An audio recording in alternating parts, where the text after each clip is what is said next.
right. Let's do this. You got room? I've lost a lot of weight, man. I got all kinds of room now. Look at that. Fit this skinny guy in here. Skinny-ish. Oh gosh, what are we gonna do now? Whoop, sorry about that. While you're doing that, let me tune up a little bit in honor of a live podcast. All right. Good evening, everybody. Welcome to Cedar Glade Brews. My name is Jonathan Harmon. I've got my friend Sam over here and my new friend Austin over here. What about this guy? What about Austin? Yeah.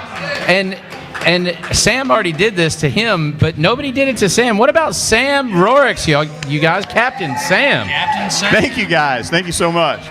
Look, if you don't like Captain Sam, I don't like you. You can just leave. Aw, thank you, buddy. Not really. Stay and drink beer. But anyway, so we are live. Are we live, Trent? We are live in the CGB Acoustic Garage. This is the last show for the Acoustic Garage of the season. And what a way to go out, you guys. So anyway, I'm super excited to be here and talking with these guys. And I couldn't have picked a better group to have as our last show. Not that we're going to stop doing live music. We're just going to stop podcasting it. Oh, is that fair? Forever? Or just for a while? Just till February. We'll wait till it gets cold. Let's get through the holidays. All right. Speaking of holidays, I see a guy out in the audience right now in a fancy white hat, Mr. Bill Stieber. And if you're anywhere next Friday, it should be here, because Bill has a hell of a show planned with Captain Sam.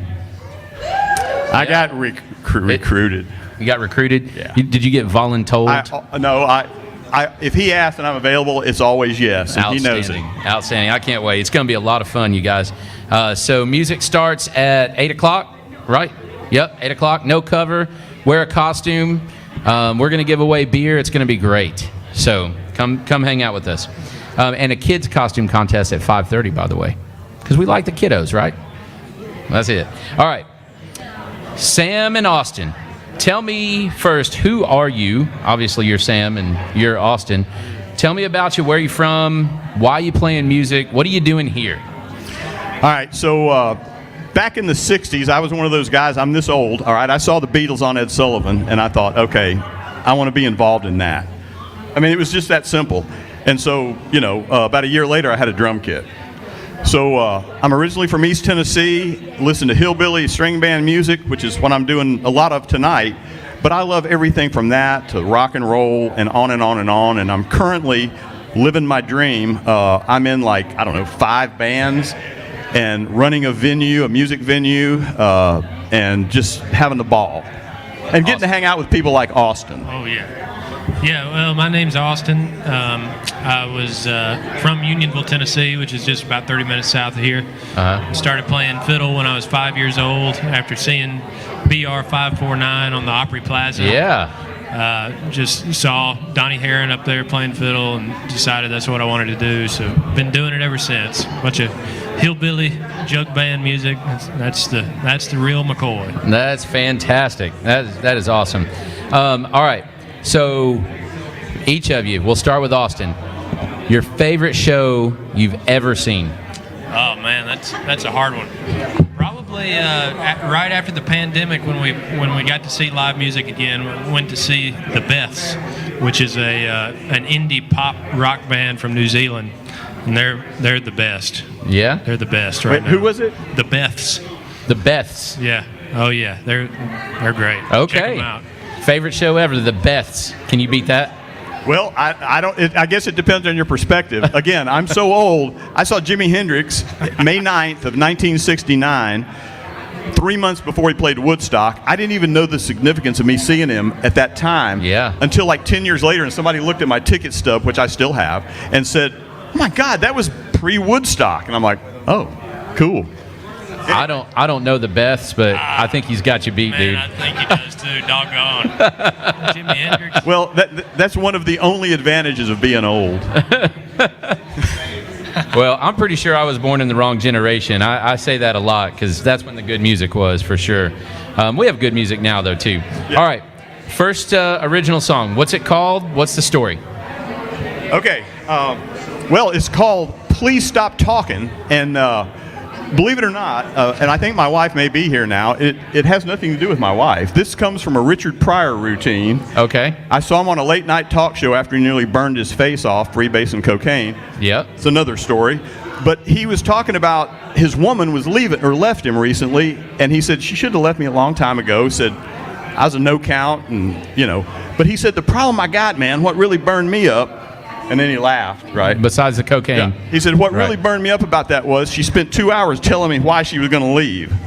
So I wrote this tune about that called Just please stop talking. I love it. All right. Please stop talking. Let's hear it. All right, here you go. Oh yeah.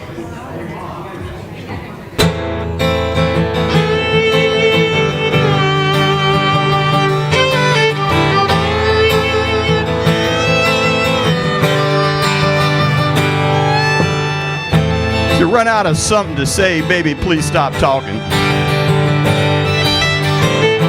If you got nothing nice to say, keep it to yourself. If you're coming around looking for a fight, just keep on walking. Or you can tell that sad story to somebody else. Maybe we should both start walking. Baby, you head north, and I'll go south.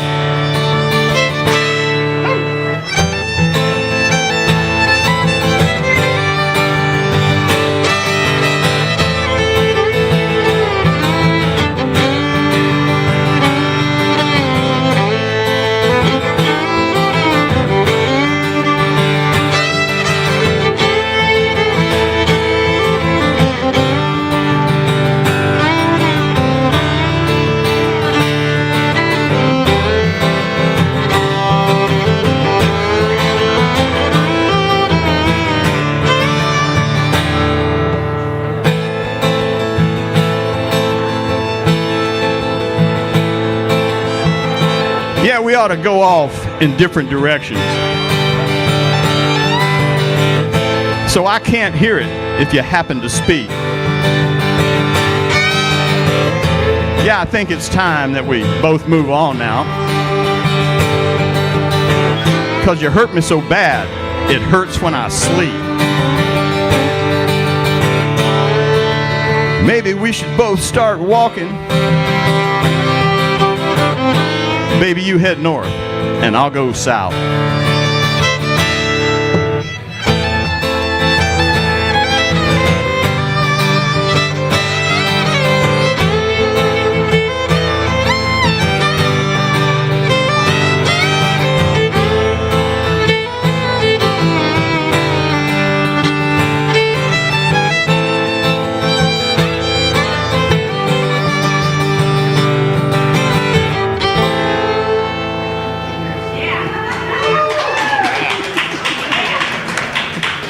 Thank you, guys. Thank you so much.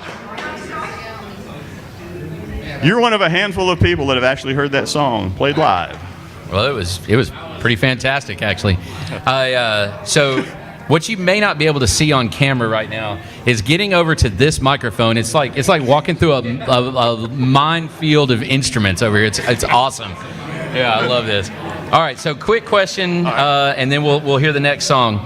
And I think it's going to be interesting to hear it from, pardon me here, but two distinct generations of musicians here. Yep. How, when you start playing, you listen to that, you went to that concert, you saw BR 549, you're like, I want to play the fiddle. How did you decide, at what point did you go, you know what, I'm good enough to do this in front of other people? Oh man, I'm still trying to decide that every day, right before you get up here. He is. So how did you decide that? Like, because I suffer from imposter syndrome in my life sometimes, you know? Yeah. No, I know. I mean, you know what? I think I finally just worked up the courage, and I started out just playing drums and percussion, so I was behind the whole band, so I could kind of hide. Yeah, but when you screw up on the drums, exactly, you really that's the thing. screw But up. if you mess up, but I just fell in with a bunch of people that allowed me to screw up a few times. And you know that great philosopher Dave Grohl? I heard him many years ago, and I've always agreed with this. He said, if you're going to do music, you can't be afraid to suck.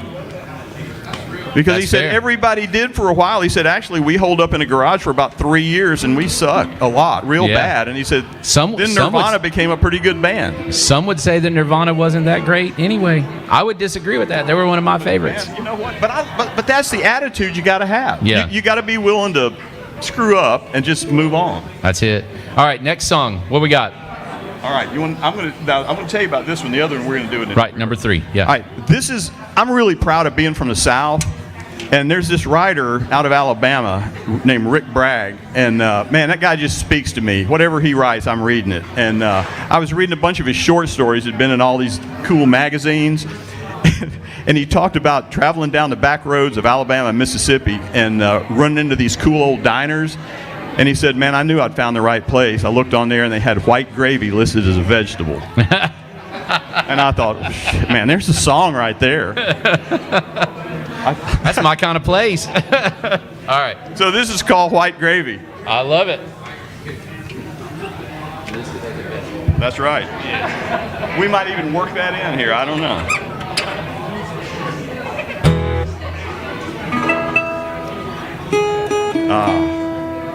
Yeah, and this minefield of instruments is up here because he can play all of them.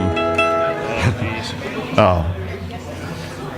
So, hey, right over there with me is, we got 3/5 of the Jake Leg Stompers here. So we're going to throw down here in just a minute. So y'all don't go anywhere. It'll be even more fun. So, here's a little White Gravy.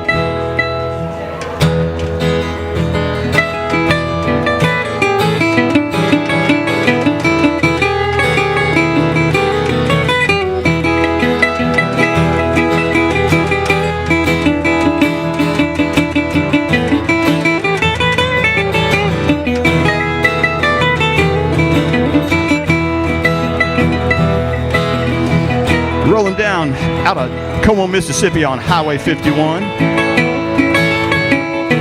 Heard about a place, said they served up a fried honey bun.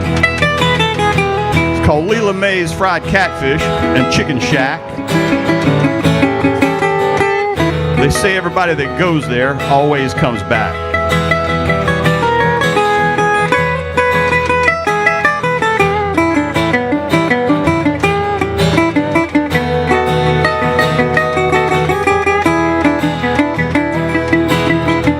When I opened up the door, what hit me was Mama tried.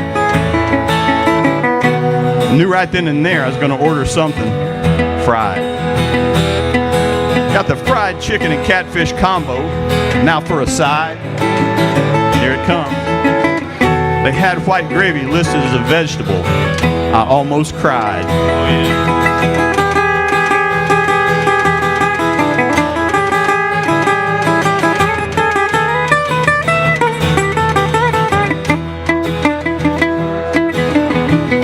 I really wish my mama could see me now.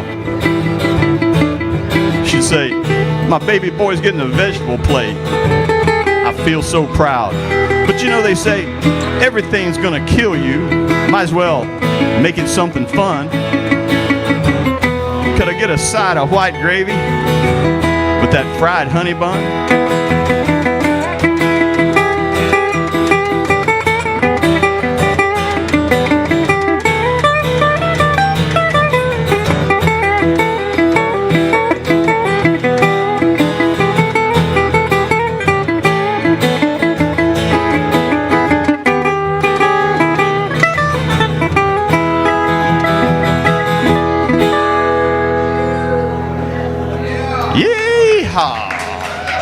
There you go. It's a little bit of white gravy. And actually, I've had both of those. Fried honey buns, fried catfish, fried chicken, and white gravy. Oh, yeah. I apologize. I got involved in a conversation there for a minute while we were hearing about white gravy, which... I still get excited when I just think about it. You know, it's pretty much... I'm down with it being a vegetable. That's pretty much one of my favorite things. You know, if we could grind up spinach or something and put in there and make it a little healthy, Man, we could be onto something. Good idea. That's a good idea, isn't it? Really good. Yeah. Kale. No, let's not go crazy here. Come on now. All right, let's see here. Before we do the third song, tell me where are you guys playing next? What's your next gig? Well, I'll tell you what. My next gig is going to be, I think it's Lisa's November the 5th. I think Lisa and I here have a little trio with a fella named Brad Frazier, and we're going to be down in Woodbury at Sophia's Off the Square on November the 5th. And then if I can, real quick, at the Walnut House on 11/11, we're bringing in our big band, Lisa Law and the Suspects, soul, blues, gospel, and R&B. And we're going to have us a dance party up at the Walnut House. Outstanding. 11/11. What time? 11/11. Bring your dancing shoes and be ready to party down. Tell me it's going to be at 11 p.m. Or is that too late? That's too late for me. Got it. How about you? I think our next gig is November 5th too, over in Gallatin. I play with a string band called Uncle Shuffalo and the Haint Holla Hootenanny. Say that one more time. Uncle Shuffalo and the Haint Holla Hootenanny. I love that. They're amazing. We're going to be playing Uncle out there. Shuffalo. That's fantastic. All right, so you're going to go right into the third song, and then we'll talk about it. Yeah, I'm going to do this song because I don't want to give it away, and most of what I do is pretty light because life's too torturous at times. I like to have fun, all right? Yeah. But I'm going to do you a serious one. And all I'll say about this was I was in Chattanooga on a cold day back in the late 90s, and I didn't know what had happened. And I was driving home and heard this news report about this accident, and I didn't hear the outcome to it coming over Monteagle Mountain because my signal on the radio went out. As it does. And this song haunted me for 20 years, so I think I'm going to do it now. Let's do it. All right.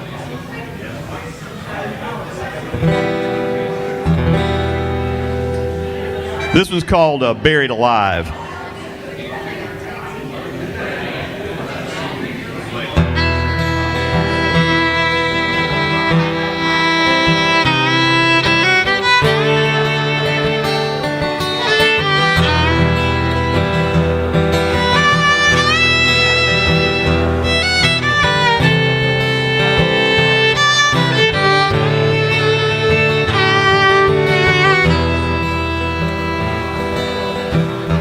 Darby got up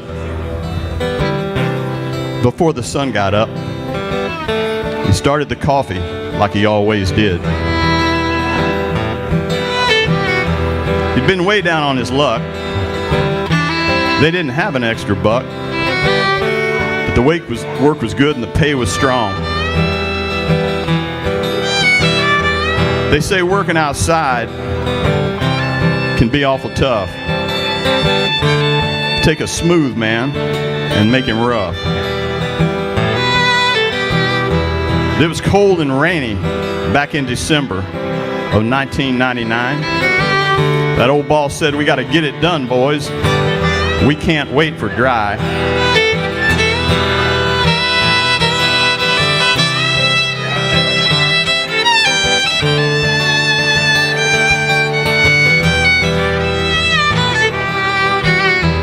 They said he'd been down in that hole for over half a day. The sky and the general mood were solid gray. He was too tired to notice the walls were closing in. Right then, Darby's day went from gray to black. Said he thought to himself, "Hell, I can't go back now." Started praying real hard for his wife and that new baby girl. But then he said he saw a faint light coming through the dirt from up above. Said he heard this voice.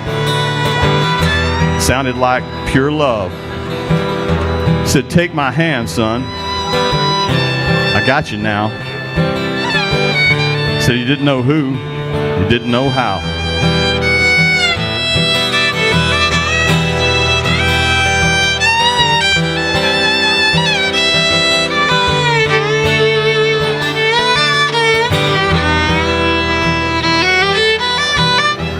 Said when he finally came around, he only heard one sound. Sound of 7 grown men crying out loud. They said they were crying tears of joy because now they knew that boy got to go home to his wife and that new baby girl. Said when his eyes focused up, he looked down at the foot of that stretcher. Said them boys were standing around in the shape of a big old smile. Darby got up before the sun got up, started the coffee like he always did.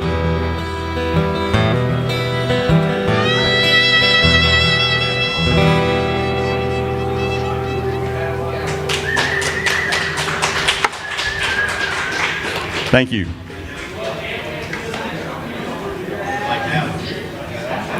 That's a true story, man. I remember you telling me about that song. Yeah, man. That couple that weeks thing. ago. I'd actually been in downtown Chattanooga working back then, and so this is why I wanted to tell the story at the end. Yeah. But anyway, so I was driving down around Moccasin Bend there to call on Combustion Engineering, and there was this giant construction project with this huge ditch and all this equipment going on, and I thought to myself, man, what a miserable day to be doing that kind of work. So as I'm driving back, starting up Monteagle Mountain, I heard there'd been a cave-in, and a guy named Darby Parker had been buried alive. Yeah. And I lost the signal. And I didn't know till 10 o'clock that night on the news that he lived. Yeah. Which is really rare and amazing. And so that's the only part that I knew to be true. And then the rest is artistic license. Artistic license. That's it. I love it. All right, we got one more original. You were going to say something? No. Oh, okay. We're going to have one more original, but before we do that, because you're going to take us out, broadcast is going to end on that original. All right. I got some serious questions for you guys. Okay. Okay? Serious questions. Pen or pencil when you're writing a song? Pencil. Pencil? Oh, yeah. Always. Sam? I write it with pen Yeah? because I just kind of wait, and I say, okay, that's it. And I figure if I put it down in pen, I might stick with it, and then when I had to do it, I end up wadding it up and tossing it. But, yeah. Got it. And you conserve paper. Austin's more eco-friendly. That's right. He's saving trees over here, y'all. All right. And then the last one, last question for you is if you could choose, are you going to see the future or be able to change the past? Man, I don't know that you can actually change the past. Well, let's pretend that you could. I've seen Back to the Future. Yeah, man. Let's talk about that. 1,500 gigawatt flux That's it. capacitor. Yeah. No. I don't know, man. I just I'm a pretty happy-go-lucky guy. I'm just all about the future. Yeah. I just want the future to be wonderful for our kids and grandkids. I'm the same way. See the future. I got a couple of optimists up here. Wow. I love it. That's fantastic. All right, last song. What you playing? Okay. How many of y'all have lived in Murfreesboro for a long time? All right. I think it's Bridge Avenue and Old Salem or New Salem Highway. There's a tire store right there. Yeah. Okay. Next to what used to be the Fish House. Yep, right Yep. next to the original Fish House. Mm-hmm. And I'm qualified to sing this song because I grew up really, really poor. And then in another life, I was in the tire business, and we sold used tires to people that just couldn't buy new ones, So I get that. But that store up there, my wife Joy and I were driving along one day, and she says, "Oh my God, have you ever noticed that sign over there on the window? It says it's the home of the one-day guarantee." And I went, well, that's better than what you get in life. You got no guarantees. Yeah. But I thought, man, if you get one day, I'd go for that. Yeah. So this is called One-Day Guarantee. Outstanding. He's going to take us out. Hey, thank you for watching CGB Acoustic Garage. This is the end of season 1, y'all. The last song, One Day Guarantee. Closing it out. I love it. All right. Hand me that banjo over there. Oh, yeah. Oh, yeah. So watch this. He's just going to borrow one of my instruments because he didn't bring enough. Yeah. You need the capo, or are you good? I got one. Because I'm playing it in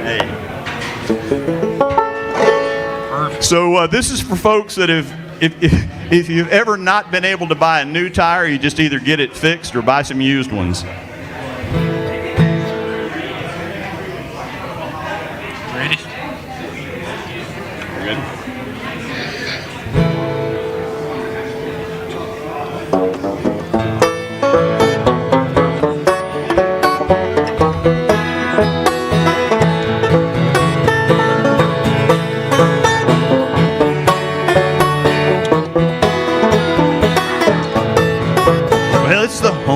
of the one-day guarantee. That's the best deal you'll get if you're asking me.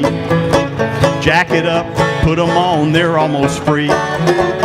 It's the home of the one-day guarantee.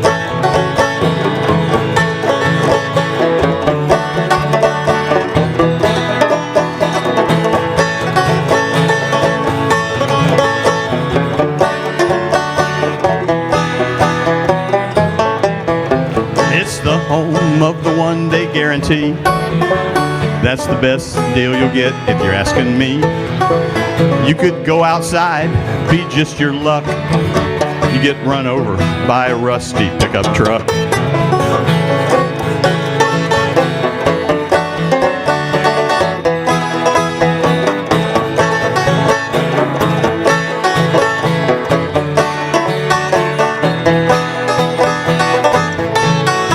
It's the home of the one-day guarantee.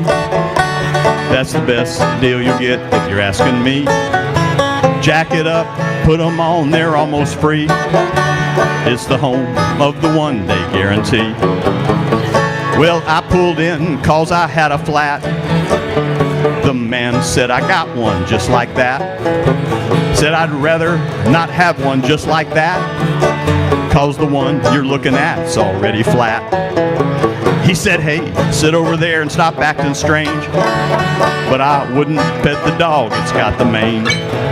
Yeah, it's the home of the one-day guarantee. That's the best deal you'll get if you're asking me. Jack it up, put them on, they're almost free. It's the home of the one-day guarantee.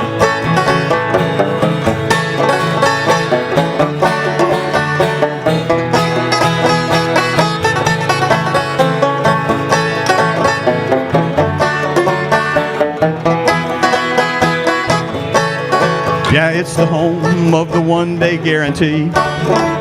That's the best deal you'll get if you're asking me. You could go outside, be just your luck. Get run over by Rusty Willis, once owned by Dobie Gillis, later sold old Mel Tillis. Get run over by Rusty Willis, pickup truck.